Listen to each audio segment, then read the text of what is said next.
Welcome to the Rebellious Noise Pro Wrestling channel. On this channel, we bring you some great content from inside and outside of the squared circle. We will go through and offer some in-depth analysis of the biggest events of the year, as well as bringing you exclusive interviews with some of the industry's biggest names. There will also be live show reviews, in-depth features, and podcasts. So make sure you give that subscribe button a slam so you don't miss any of the action.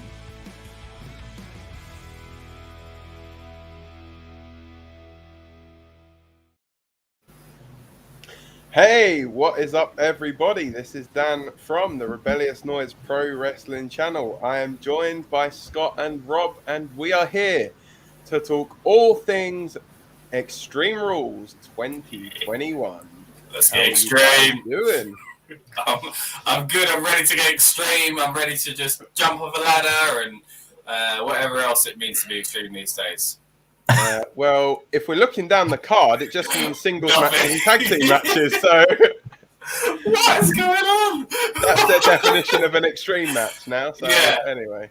So obviously we're doing this live, and what are we, Sunday? So the week before the pay-per-view. Sure, Raw and SmackDown could add some stipulations, but they're leaving it a bit late for a pay-per-view called Extreme Rules, ain't they? Yeah, definitely. Yeah. It's stupid as well, man. But yeah, but something that could be used as a weapon if they had it is the trophy that we're all playing for. Oh. So we could essentially smack someone on the head with that to win a match.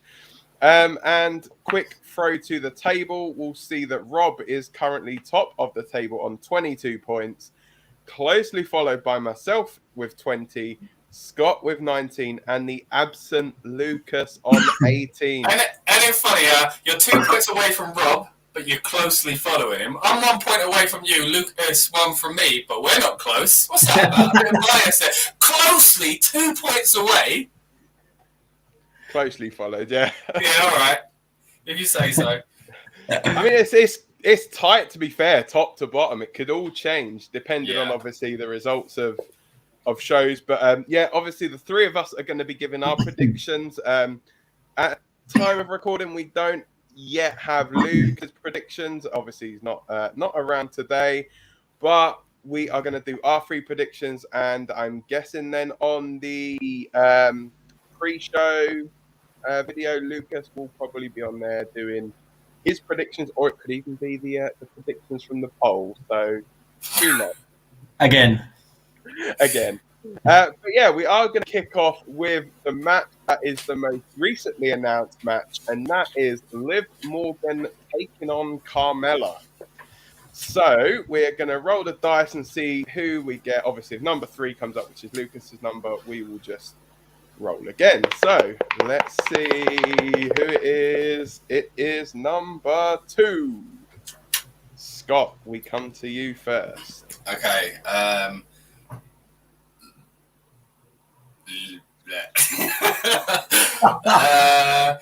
Liv Morgan, I think. I don't know. It feels like the whole point of the storyline is to get Liv over. So you'd imagine, therefore, the babyface will win.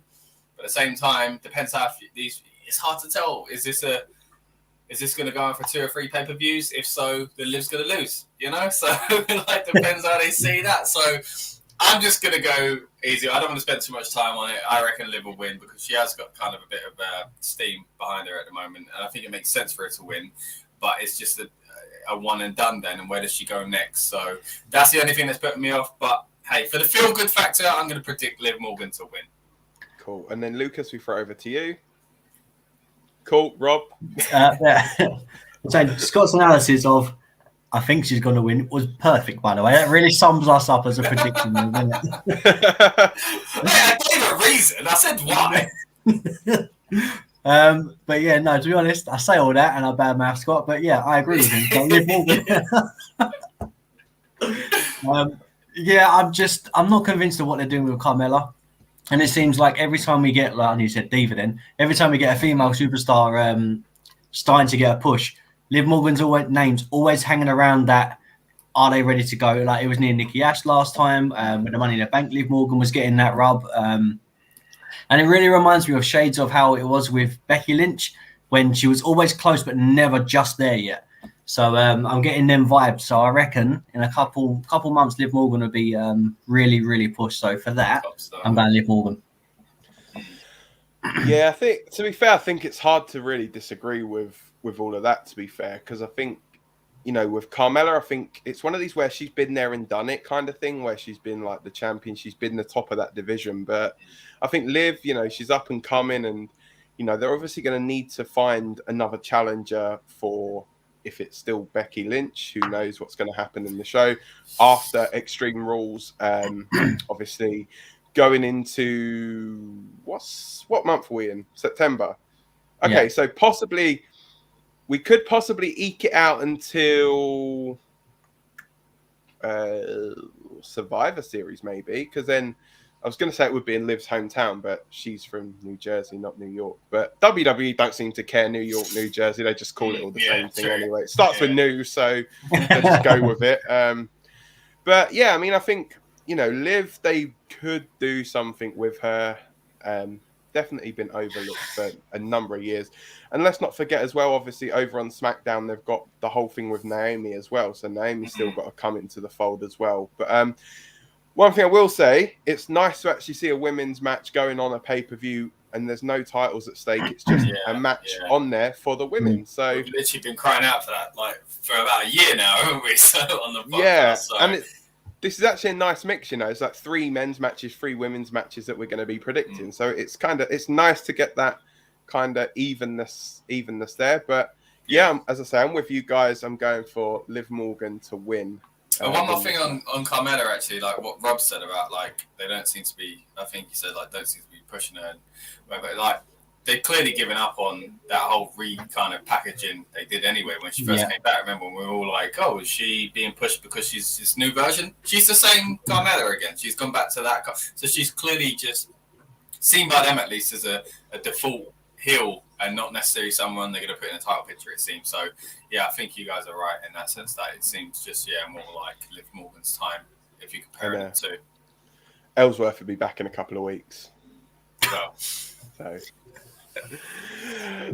So yeah, let's move on now to sticking with SmackDown, the tag team championships, the Usos taking on the Street Profits. So let's see who is going first this time. It is Rob, number 4. Man, I mean, you can most probably guess what my prediction is going to be. I think purely for the fact that, not that I'm a fan, I'm a mark for them. Right? I'll put that out there. Storyline factor, it makes absolutely no sense for the Usos to lose right now, bearing in mind this Bloodline stuff. I think if they're going to... Because later on, I'm right in saying it's Roman versus Finn, right? So I don't see... I think if they're going to drop them, I think the Bloodline would drop their belts all at the same time on the same pay-per-view. That would be quite a great storyline. That there's a crack in all of the family, not just one side of it. So I really don't see them losing at the moment, but I reckon this could be match of the night. So, but I am going with Usos. So, to me, I think it's definitely got to be a win for the Usos. I don't think the Street Profits need the title. I don't think anyone else needs them at the moment. I think where they are at the moment with the Usos is the perfect place, you know. And obviously they've just released like the new T-shirts as well, with all of them with the gold as well. So that obviously would be a bit stupid to kind of take the belts off them at this stage. But stranger things have happened. Like, you know, they release T-shirts for people and then release them a few days later. So and anything can happen in the WWE, as we've been told for years. So I think for me, definitely the Usos, and definitely looking forward to the match with the Usos and the Bloodline and the New Day. That's going to be a banger. So so Usos for me to win. For the exact same reasons as both of you. I mean, why would they take them off him? I think Street Profits are a great team. I'm sure they'll have a good match, but it just doesn't feel like the right time to take the titles off the Usos, rather than it being the wrong time to put them on Street Profits. It's just more about not taking them off the Usos for me. So, I agree with you guys, because if they lose them, it's got to be done in like how, I think how Rob says, where they completely crumble or something like that. And this doesn't feel like the time that the Bloodline's going to crumble. And and also agree with what you said, Dan, about the T-shirt. Like, they've done strange things in the past, but surely. I mean, just going by, look what they're doing on SmackDown. People are tuning in. If you tune into SmackDown right now, you're tuning in to see what Roman and Bloodline are doing. Like, there's only certain, do you know what I mean? And Seth and Edge and now Becky and Bianca. There's certain people that you're tuning in for, and the majority of the last year, everyone's wanting to know what Roman's doing. Now the Bloodline stuff's happening, you're even more intrigued because they've all got titles. So it makes no sense right now to let them drop it. So yeah, and especially if they do bring Naomi into this as well, have her win the women's title, and then imagine you've got an even more thing, and then Heyman obviously could become 24/7 champion, and then you've got all of them with the gold. Imagine Heyman as Intercontinental champion. There we go. Would you like to see it be Naomi win, or would you like it to be either Anoa'i or Tamina, because they are more, obviously Naomi's married into the family, but the others are actually as a part of it, as blood. Yeah, I guess if you're using the phrase bloodline, it works better. Who would you prefer out of Tamina? Tamina? Is Tamina related to that? I don't even think Tamina is related. Well, to she is. I think she's distant. a cousin. Yeah, is she distant, right? Yeah, and they've just signed the Usos' brother as well, haven't they? Their younger brother. Yeah, so the genetics in that family, man. I looked at it and I was like, is that Jimmy or Jay? Then read the caps. I was like, oh damn, it's neither. It's crazy, isn't it? Yeah, all look so alike, man. I don't mind either one of them because I think it'll be good for whoever it is, that gets put in that position. If they do decide to go down the female route, I think it would be good for them to do so. But I think it would be better career-wise. Women's tag title, have them both win the women's tag titles together. Yeah, I think Naomi and Nia would be good because obviously you've already got Tamina with Natalya anyway, so to kind of end that would kind of make no sense. Unless maybe it'd be impactful because she could turn on Natalya and that would kind of that's an easy way to make her the heel. But I think if you're going to especially if you're going to have two, I think Naomi and Nia would be good because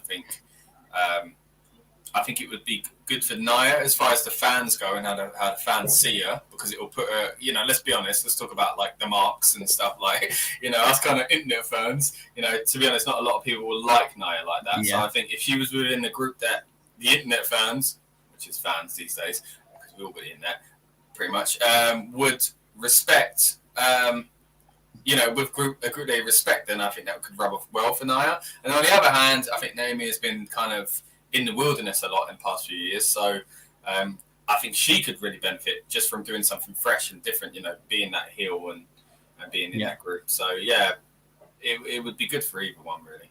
Hey, remember there's two women's championships, so imagine if they grabbed both of them and took them both to the Bloodline. That would be but this is it. I think we're fantasy booking too far now and giving too much credit. They probably wouldn't use any of them, but yeah. It would be. Introduce like a Legends title and stick that on Rikishi or something, yeah. But so sticking with like family legacies, let's move on to the Raw Women's Championship and someone who's a daughter of a legend, and that is Charlotte Flair defending her Raw Women's Championship against Alexa Bliss. So let's have a look and see who's going first this time. It is number 3. That's Lucas. So let's roll again. 4. Hey. Of course it is. Of course. It is going back. Conspiracy's back. Do you know, I really don't know. Of all the matches I think we've got to predict, I think this is the hardest one to call, purely because on one hand, Charlotte Flair is Charlotte Flair. But on the other hand, Alexa Bliss is doing this great stuff, and I think at the moment she's undefeated. Is she? Okay. I think. I may be wrong. Dan, you're a stat guy. What's that? Is Alexa Bliss undefeated right now? She hasn't been pinned, has she, for a while? Oh, in her current... in his current run. I don't... I mean, she beat Randy Orton, so... So. I may be wrong, so if anyone that's watching, let us know, so I can retract it and then correct myself. However, pretend it never happened. If I get the answer wrong, then I'll blame them. It's not on me then. But Yeah, no, You're really talking about the company who actually had Nikki Ash pin Tamina, and then the ring announcer still announced Tamina as the winner. Yeah, I guess so. But yeah, man, this is the hardest one to predict. But I think, I don't know. I don't think they'd hot potato the title that quickly from Flair to Alexa. However, they want to build up Charlotte's reigns a bit more. So I guess they could, because then she could win it back at a later date. So I really don't know. She doesn't seem to have very long title reigns either, Charlotte. They all seem to be quite like short reigns, and especially lately as well. The past and I don't want to be controversial, but how many of them can you actually remember that were lengthy and really, really good? Yeah, exactly. Maybe the first. I think probably the first one is probably one of the better ones. Probably when she first became. She was Divas champion first, right? Yeah, and then it changed over at WrestleMania. Yeah, that's right. Yeah, just to the WWE. It's kind of like a Pokemon evolving, wasn't it? Just the butterfly became a red and white strap. I'm going Alexa. I haven't got a reason. I just there you go back to I know how we are. Great analysis, yeah. Nice. You've kind of given a reason. Don't worry, I'll dig you out there, mate. I think I just think they want to build up Charlotte Flair's title reigns a bit more with the storyline that's going on. And I think, to be honest, Flair can do great without a title. Alexa could be great without a title, but I want to see what she's doing at the moment with the title and with all this Lily stuff. And there's a reason it's still going on since Bray's gone. Yeah. So if they're going to go with it, strike while iron's hot. They've made this mistake so many times, and we've said it so many times over the last year. Yeah. Like, she's hot right now, so just give her the title, let her lose it, and have that be a reason to go back to being normal Alexa.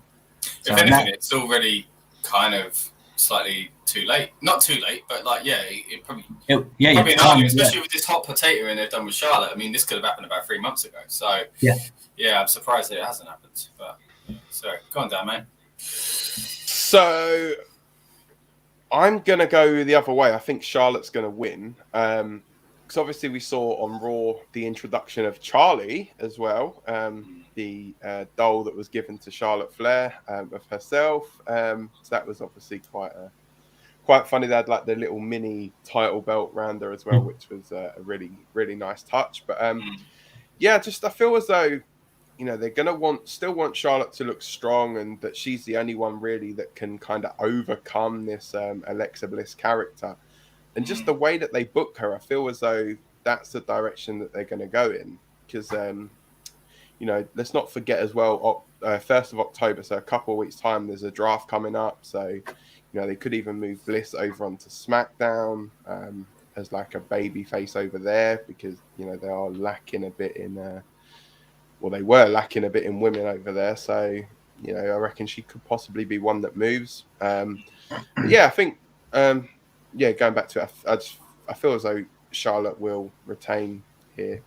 So, I mean, it's weird because obviously you both chose different things, and as Rob said, it's a really hard one to pick. I agree. It's a coin toss, isn't it? Really, for me. Yeah, because you can see either thing happening. So, and either one is, again, like Rob said, you can see not needing the title as well. So, but at the same time, it would be weird, and I do think eventually this kind of character is going to run its course. So it would be weird to have never won the title as this version of Alexa Bliss.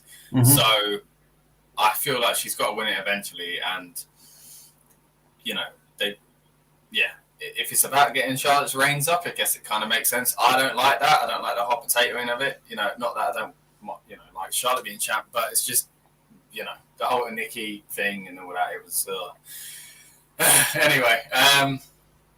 So I wish she was just champ this whole time and then lost it to Alexa at the pay-per-view, but that's not going to happen.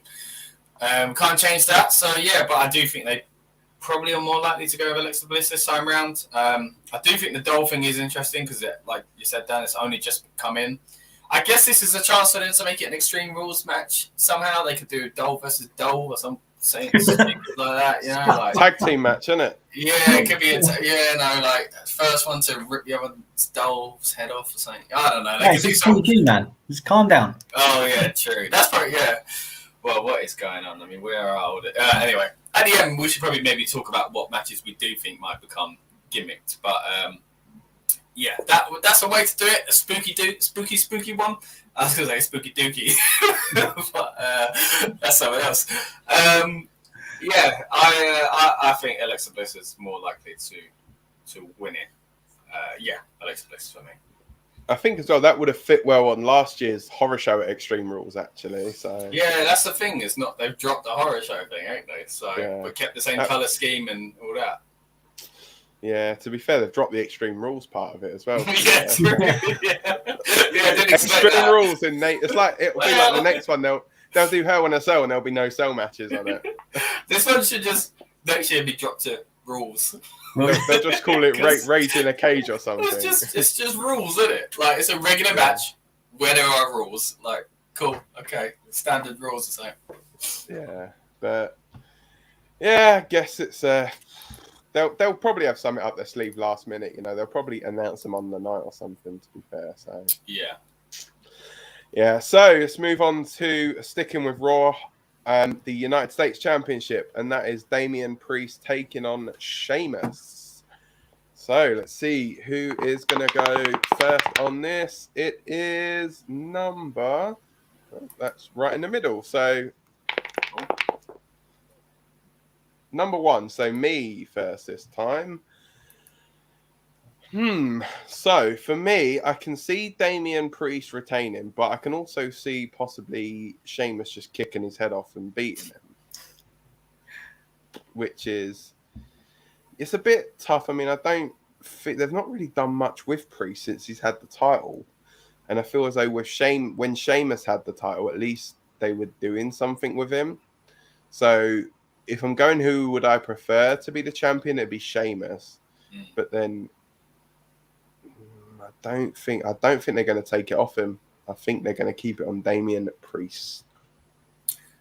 Yeah, I'm the same. I think Damien Priest has only just won it, you know, so I feel like it's a good idea to keep it on him and keep him strong. Like I say, it's not been the most eventful reign so far, but there's still plenty of time and chance to do that. So hopefully that is where they're going with it. Yeah, I would be against Sheamus winning it. I just would worry that it would be kind of Damien Priest getting lost in the shuffle after losing it. So, and yeah, because Sheamus was great earlier in the year and still doing some great work at the moment. So it's not like he doesn't deserve to get it, but I think it's probably best for Priest if he keeps the title for now, as far as like storyline wise and keeping him looking strong going forward as a credible kind of person to be in that stepping stone slot, which you want these titles to be really, a stepping stone to the main event. So I think keep him strong with his title and you'll be on to a winner there. So yeah. For me, keep it on Priest.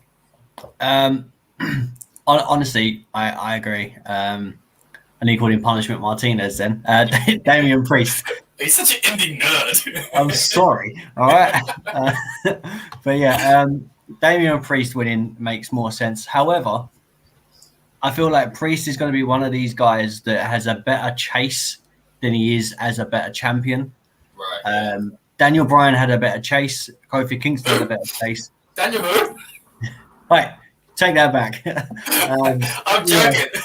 But then again, you should have called him Bryan Danielson. Hey, from WWE, it was Daniel Bryan, so I will stick with that. But Punishment Martinez, come on, stick with it. No, he's an indie nerd. Exactly. But yeah, I feel like he had a better chase with Sheamus for the title than he has actually with the title so far. However, he hasn't had a lot of time to really do anything. Plus, I think they want to kind of see what he's like with fans at live shows and you know, like actual like house shows and stuff like that, because they've only really just started going back to him and they've not had much time to do that stuff. Yeah. So I guess merch sales and ratings and stuff will be like a big factor, plus audience reaction. So I think at the moment though, Priest is probably going to retain. It doesn't make sense for him to lose it again. Because if he loses it, then he's going to have to try and retain it again. Just take the middle thing out and let him retain it and then go against someone else and, you know, almost lose it. And just something like that, you know. If they want to build him as a stronger guy, then Sheamus is a great person to, you know, prove that it's worth of going against a heavy-hitting guy. So I'm going Priest. I think a good example of how you know he's not been in a prominent kind of headline-grabbing kind of slot at the moment is the fact that I still, you know, I'm not really watching the weekly shows that much. I watch the highlights and whatever else. And the most I've seen these names pop up recently, as far as online, when you're on Twitter while the show's on or the next day, is everyone talk about how funny it was that he showed up for the wedding on NXT. That's the only thing I've seen people talking about Damien Priest about. So again, it's not a thing against him. I think he's great, but he clearly isn't been kind of given that kind of shining light that maybe Sheamus was, when he had the title. So I agree with what you guys are saying there. So, but that could just be me again, not watching the shows. But when the only time you see his name trending is because of something completely different to do with the storyline he's in and the title he's holding, it's a bit strange, you know? Yeah. Yeah, and NXT 2.0, as they are apparently. Is that going to be the name going forward, or just for that one show? Apparently, that's what they're saying, that they've told all the announcers and that they have to refer to it as NXT 2.0. It's like when they do things like, remember when they did like Raw Super Show, and they wouldn't shut up saying Raw Super Show, and then after a while it was just Raw again. Like eventually, surely it'll be NXT, but it's so cheesy. Like, that's fine for the first show, like saying it's the rebirth, it's 2.0. You don't have to say it the next week. Like, that's just embarrassing. Yeah, well, it'll be interesting to see how they go on Tuesday with NXT. See if they actually do keep referring to it. And it's NXT 3.0, if we're being, like, Technical, truthful. Like, it's not the second, thing of NXT, like, but anyway. Dumbasses, isn't it? But anyway. So, yeah, talking of NXT, two women that made their name in NXT, Becky Lynch and Bianca Belair, will go one-on-one for the SmackDown Women's Championship. Let's see who is going to go first for this one. So that was a nice little segue there, mate. Well done. I enjoyed that. Cheers. So, Lucas's number came up, and next one is Rob. Oh, convenient. I'm probably getting them all, mate. Mate, just pass it to me straight away in future. You may as well. Closest number, isn't it? Well, then if it weren't, it would have been Lucas, to be fair. So, I guess. But he's not here. He's making his polls for the fact. Again, I mean, I would say this is a hard one, but I'm quite a big Becky Lynch fan, and I think my only concern is that bringing her back heel. It's been absolutely stupid. So a part of me wants her to lose, so then she gets more deep into this heel character, as it's like a shock win for Bianca. But another part of me is thinking if Becky wins, it kind of devalues Bianca even more. So there's like, it doesn't benefit either person at the moment. So I'm going to say Becky will retain, but it will be kind of like a DQ or something. It'll be a bit of a dodgy finish, so it will make Bianca still look strong. But I'm not putting a bonus point on it. I'm just saying Becky will retain. However, that's how I think it will go down. Okay. So, do I go with Becky, or as she is affectionately known, do I go for Esther, as Becky's been calling her? Go with your heart.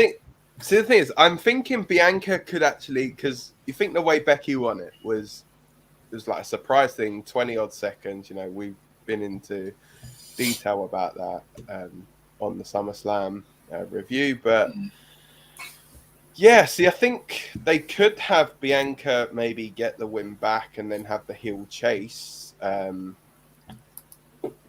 then it's, where do you go from there sort of thing? It's like, because if you've got Bianca as the babyface, you've got Becky as the heel, and then when she comes back, you've got Sasha who will probably be a heel as well. So I can see both, actually. I can see both ways. I can see also what you're saying, like with the DQ thing as well, possibly. So like maybe Bianca wins the match, but Becky leaves as champion.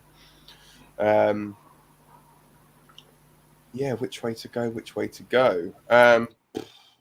See, interestingly, like, I'm just looking at my predictions. I've not gone a single title change at the moment. So, you know what? I'm going to go. I think Bianca's going to win the title. I think Bianca is going to win back her championship that she never properly had the chance to lose. Obviously it was just a quick by the way, here we go. So Yeah, I mean, I'd say it'll be interesting to see, you know, how they go about it. But yeah, I do think they're going to put it back on Bianca. Yeah, so obviously, yeah, you can't really talk about this without talking about SummerSlam again. I won't go too much into it because, again, like Dan said, watch our SummerSlam review if you really want to see me get into it and get annoyed. But for that, I do think it's a complete waste if then she wins it back like this anyway. As much as I didn't want her to lose it in that way, now that she's lost it, it would be more of an insult if she won it back to me. Like, I just think, wow, that really was for nothing because she was literally going to win it back in the next pay-per-view, you know? So the way they did it would kind of annoy me more with that. But, like, I can see Rob's kind of thinking of, like, if she doesn't, it kind of makes it look bad again because she's lost again. So, again, I agree with both of you that the best way to do it is have Becky kind of get, you know, do something dodgy and get DQ and get away with it. And I do think that's probably the most likely way they're going to do it. But then again, I wouldn't have predicted what happens at SummerSlam. So what I think they should do and what they're actually going to do, this is the problem with predicting, you know, do you go with what you think is the best way to do it? But do you agree that WWE would also think that? And I'm worried they wouldn't. But after being stung last month, maybe I shouldn't put my faith in them with that decision. But I think I'm gonna, and I'm gonna say again that that Becky's gonna win, but she's gonna Becky's gonna leave with a title, but she's gonna do it by DQ. So, what happens there? What points? So who did you pick? I was about to say I don't actually think I said Becky would retain. Yeah, but it'd be via DQ. So I guess I'm saying that, I'd say probably Bianca's gonna win, but Becky will retain. Yeah, so I mean that is by the laws of bonus points in the rule book. That is a bonus point pick. So, and I just figured that. So I think in order to do that, we have to pick a bonus point because we're basically saying. Are we saying the same thing? Yeah, I think we are. All right. If we're both saying the same thing, and it basically, then we'll go bonus point because if one of us loses out and then the other one does. Yeah, but then Dan really benefits. So could Lucas. I mean, Lucas is going to ask these people anyway, so, you know, he's wave him out. Yeah, well, okay, so Dan, who did you pick, sorry? So I said Bianca. I think Bianca's going to win it clean. She's going to straight up win the title, okay. Yeah. So I don't know if, I'm trying to think, where do we go with the bonus point thing? Is it? I don't know, would it be a bonus point? So, I mean, it's a bonus point. See, it's interesting because obviously I've said that I think Bianca's going to win. So, but then if Bianca wins the match by DQ, I've not said that it's going to be a bonus point. But Bianca will still be announced as the winner of the match, Bianca Belair. Yeah. So technically, then I would still get the point then because she's won the match. It's just I'm not picking who's leaving as SmackDown Women's Champion. Essentially, you're picking the winner of the match. Who's going to win the match? So I mean, therefore, that kind of makes more sense. So we don't really need to bonus point it up, then, do we? So, I'm thinking if you're thinking that it's going to be a DQ. Yeah. So but. Exactly, it's worth a bonus point if you want to add the DQ layer to it. Like you've just said, she's going to win regardless. I think she will win by DQ. There we go. We've talked ourselves into that. Makes sense. I think she will win by DQ, but do I want to say? Yeah, so I'm going to bonus point it as well because I am quite strong in that. I do think Becky's keeping the title, but I think it'll be through kind of that. So I'm going to bonus point it anyway. I'm the same. Okay, so Dan could basically join us there, but he wouldn't get the bonus because he's like, you know, picking again, like you say, you're picking a winner rather than who's going to go with the title. Whereas me and Rob are doing like both sort of thing, aren't we? So that's where it's a bonus point. So you're both saying Bianca's going to win, but you're bonus not win the title. Right. Okay. Yeah. So now basically I need. So now if Bianca does win the title, you two will lose a point. Yeah, see, it's annoying, man, because now I'm going to be annoyed about Bianca winning the title, and I don't want to be because I want her to be champ. Would we only get after the last thing? So we'd only get 1 point for her winning, but we wouldn't get another point for her in the way we said. Is that right? We'd go back to 0. We'd get 1 point for her winning, but we'd lose it again for okay. A bonus. So if she wins the title, we'd be on 0. Right. Okay. From that, but yeah, and if Becky wins, we're -1. Cool. No worries. Right. Okay. Well, yeah, I'm going to really be annoyed then if it doesn't work out. Because I was annoyed with the booking last month. If I get annoyed with the booking and lose my bonus point, I'm going to be really annoyed. Can I just say as well, right, that I wasn't going to put a bonus point on it. I just made my thing and then realised that I didn't. So if this all goes Pete Tong, yeah, this is your fault, by the way. Because you talked me into this. I everything goes right, am I going to get the same kind of praise? Come on. I'll give you a pat on the back. I should split your point, mate. Give me half your point. We'll see. 0.5. I'll share 0.5 one if you want. We don't do half points. We're going too deep now. So, shall we move on to what we are assuming is going to be the main event of the show? And that is Roman Reigns taking on not just Finn Balor, but taking on the Demon. So, let's see who goes first with this one. For the last match, it is Lucas again. No. One time he's not here and it bloody keeps coming up. Again. One more for an actor. Come on. Oh, it's so this is part of the reason I didn't want a bonus point, because I'm thinking we are going to see an appearance from Brock Lesnar. Mm-hmm. I think it's going to play into the finish. I think Roman's going to still be champion, but I feel as though this is going to have like either a no contest finish or something like that. I don't think it's because obviously the Demon character is unbeaten. This version of Roman Reigns is unbeaten. Are you going to throw this away on, with all due respect, a B pay-per-view? Are you going to throw away Roman's like not being pinned streak and the Demon's not being defeated streak? So I think there's only one way that they can protect both guys, and that's to have like a no finish to the match or like some kind of dodgy finish.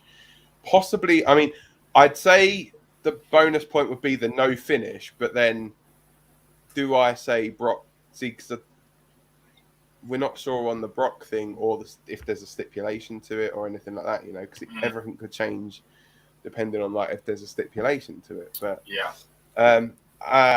see, the thing is, I don't know how to actually like word it, whether it's like a no contest or, you know, something along those lines. So, or is it one person just getting DQ'd? Or... Yeah, so I don't think there's going to be like an out and out winner in this match, pretty much. Okay, well that wouldn't be a bonus point unless you went into specifics about it, because you can say basically it'd be a draw, which. Yeah, so I'll go with a no contest. But then do I bonus point it and say that Brock will be the cause of it? Yeah, bonus point, Brock Lesnar's going to cause it. Okay.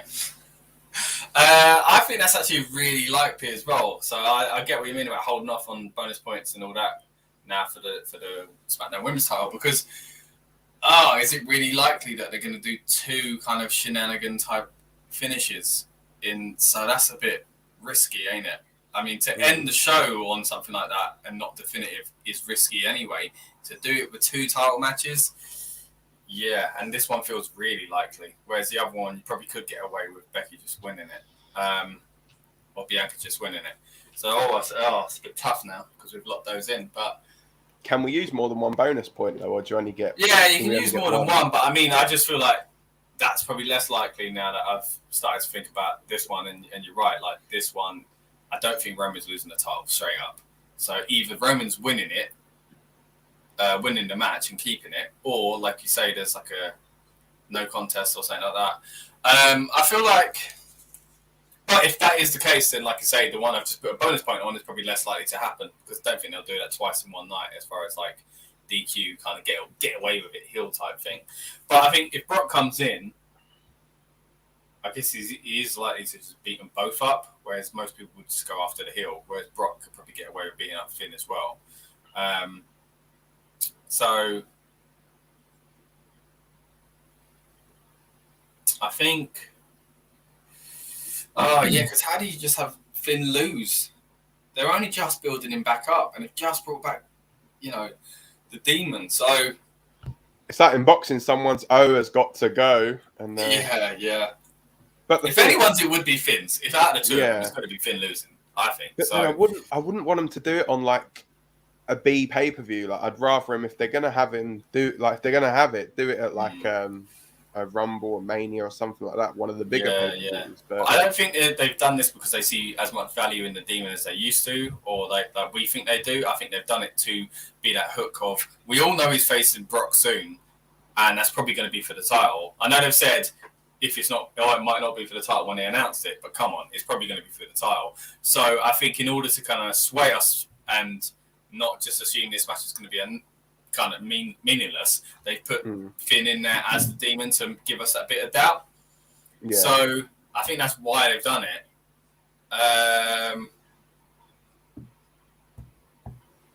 Yeah, screw it. I'm going to say it's going to end in a no contest as well. Yeah. Oh, no, wait, hold on. Because if Finn... There's no...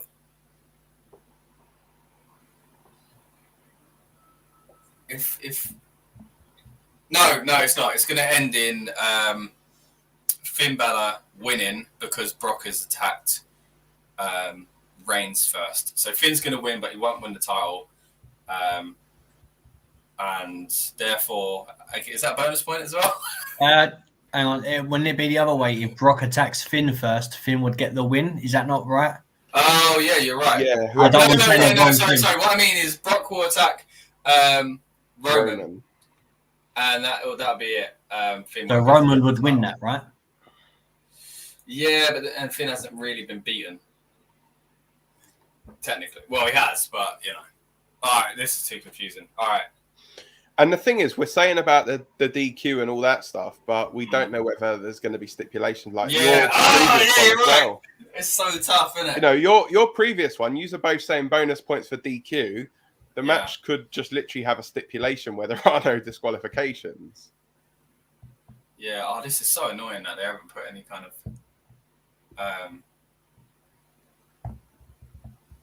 All right. In that case, I'm just going to say Roman Reigns is going to straight up win. It's really tough, man. Because, again, a lot of things can change by next week. But at the moment, Roman Reigns is going to win. I think other than the one we were talking about with Charlotte and Alexa, this is probably the hardest match that I could think of, like who was going to win. Obviously, if you've listened to the Talking Beans podcast, which is associated with Rebellious Noise, which is Scott and Tom, when we talked about when I've been on it before discussing NXT and Rumble and stuff, I've always had this issue with Finn, not as a wrestler, but with this demon character, as he does the same stuff. He always got his paint on. There isn't anything that he does different to, it's just war paint. Do you know what I mean? Whereas when we spoke about it on the podcast, he said if he does a specific move only as the demon or his moveset changed, there's a reason why he's bringing the demon out. Like, do you know what I mean? Like, and I'm not convinced against Roman that him bringing a demon out and being smothered in paint is going to be enough to get that title. I really don't. Roman's on a massive up. They've announced Roman versus Brock for Saudi. If they were gonna wait and have it as Finn Balor versus Brock Lesnar, then obviously I think they would have released that card for Saudi after this pay-per-view.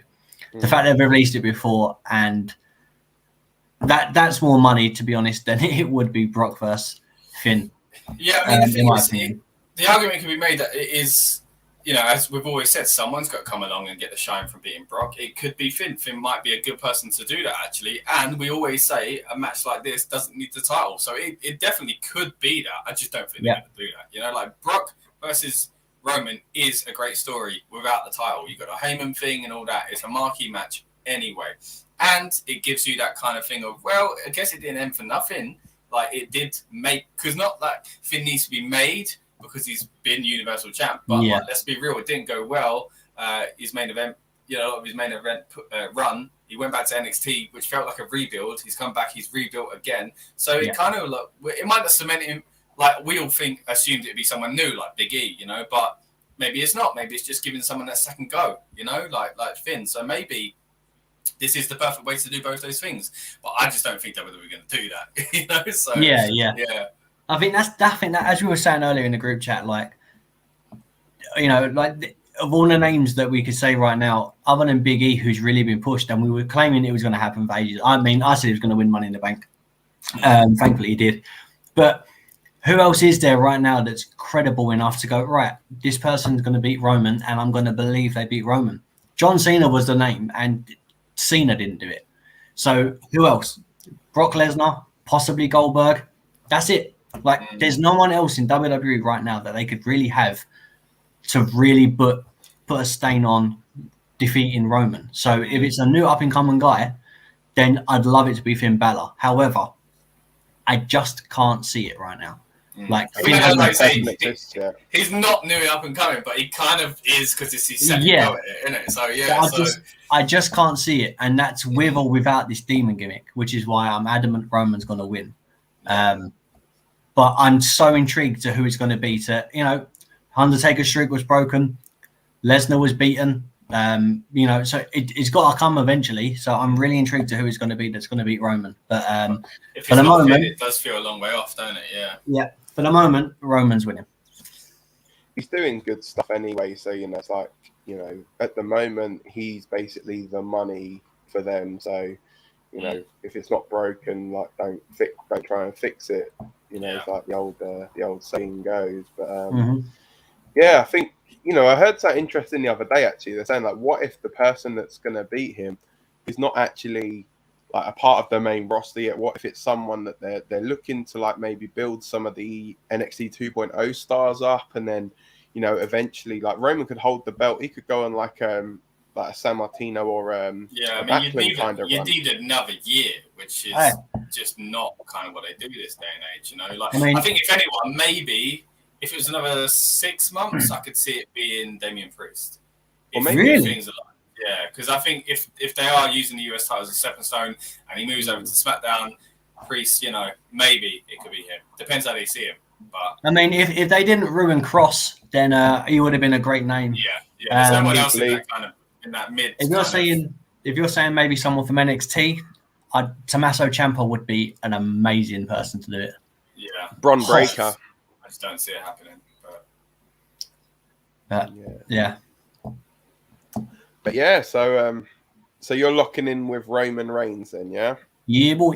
So I'm the only one who's going for a no contest with that one. So so it's going to be kind of interesting. I mean, I don't know how we're going to play it, whether like any of our predictions will actually change if the matches do become stipulated. Like, obviously, I suppose the only like fair thing would be to obviously let you guys kind of reevaluate your bonus point stuff. But usually we lock them in, but this is the most like difficult where so much would change if the stipulation had changed, So we'll have to think about it on the build-up show. So would Dan's also come as a no contest as well? Because if it went to a an ODQ, then there would be a no. There would be a no contest. So there still can be a no contest in a no DQ match. Just means that no one would win.